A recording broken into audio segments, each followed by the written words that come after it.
Cochin to Karur bypass road ஃபேஸிங்லிங்க ஒரு 75 cent commercial land விற்பனைக்கு வந்திருக்குதுங்க. இந்த லேண்டு எங்கே லொக்கேட் ஆகிருக்குன்னு பார்த்தீங்கன்னா குடிமங்கலம் நியர்பையில் இந்த லேண்டு வந்து லொக்கேட் ஆகிருக்குங்க.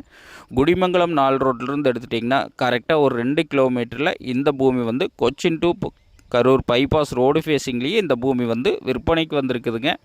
ரோடு ஃபேஸிங்னு எடுத்துட்டிங்கன்னா 75 சென்ட்டுக்கு 160 அடி ரோடு ஃபேஸிங் கிடச்சிருங்க. பூமி பார்த்திங்கன்னா ஒரே ஸ்கொயராக பாக்ஸ் டைப்பில் இந்த பூமி வந்து அமைஞ்சிருக்குதுங்க. ஒரு இன்வெஸ்ட்மெண்ட்டுக்கு, பெட்ரோல் பங்க் போகிறவங்களுக்கு, குடோனு, ஹோட்டலு, பேக்கரி எல்லா வகையான பயன்பாட்டுக்குமே இந்த பூமி வந்து ரொம்ப சூட்டபுளான பூமிங்க. அட்டகாசமான செம்மண் பூமிங்க. பூமி பார்த்திங்கன்னா ஒரே ரோடு மட்டத்துக்கே இருக்குங்க. அருமையான கமர்ஷியல் ப்ராப்பர்ட்டிங்க. இதில் பார்த்திங்கன்னா 2 பேர் சேர்ந்து பிரிச்சும் வச்சுக்கலாமுங்க. ஆளுக்கு 38 சென்ட் பிரித்து வேணாலும் எடுத்துக்கலாமுங்க. அந்தளவுக்கு ரோடு ஃபேஸிங் இருக்குதுங்க. பூமி பாருங்கள் ஒரே ஸ்கொயராக இருக்குங்க. மண் அருமையான செவந்த மண்ணுங்க.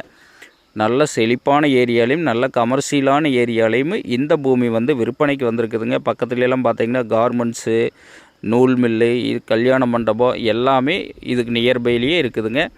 ஒரு இன்வெஸ்ட்மெண்ட் பண்ணுறவங்களுக்கு, ஹோட்டலு, பேக்கரி, பெட்ரோல் பங்க்கு, குடோனு பர்பஸ்க்கு எல்லா வகையான பயன்பாட்டுக்குமே இந்த பூமி வந்து ரொம்ப சூட்டபுளான பூமிங்க. கோயம்புத்தூர்லேருந்து எடுத்துட்டிங்கன்னா ஒரு 55 கிலோமீட்டர் இந்த பூமி வந்து லொக்கேட் ஆகிருக்குங்க. சரவணன் ரியல் எஸ்டேட்டுங்கிற நம்ம சேனலை சப்ஸ்கிரைப் பண்ணாதவங்க கண்டிப்பாக சப்ஸ்கிரைப் பண்ணிக்கங்க. அப்போ தான் டெய்லி நான் போடுற வீடியோ உங்களுக்கு நோட்டிஃபிகேஷனாக வருங்க. இதோட ரேட்டுன்னு பார்த்தீங்கன்னா ஒரு சென்ட்டு 2,60,000 ரூபா விலை சொல்கிறாங்க. பூமி பிடிச்சவங்க நேரில் வந்து பாருங்கள். பூமி பிடிச்சிருந்துன்னா கண்டிப்பாக விலை குறைச்சி வாங்கி தர்றவங்க. ஒரு அட்டகாசமான லேண்டுங்க. இந்த லேண்டையெல்லாம் மிஸ் பண்ணாதீங்க. இந்த பூமி பிடிச்சவங்க என்னோட நம்பருக்கு கால் பண்ணிவிட்டு வாங்க. நன்றி, வணக்கம்.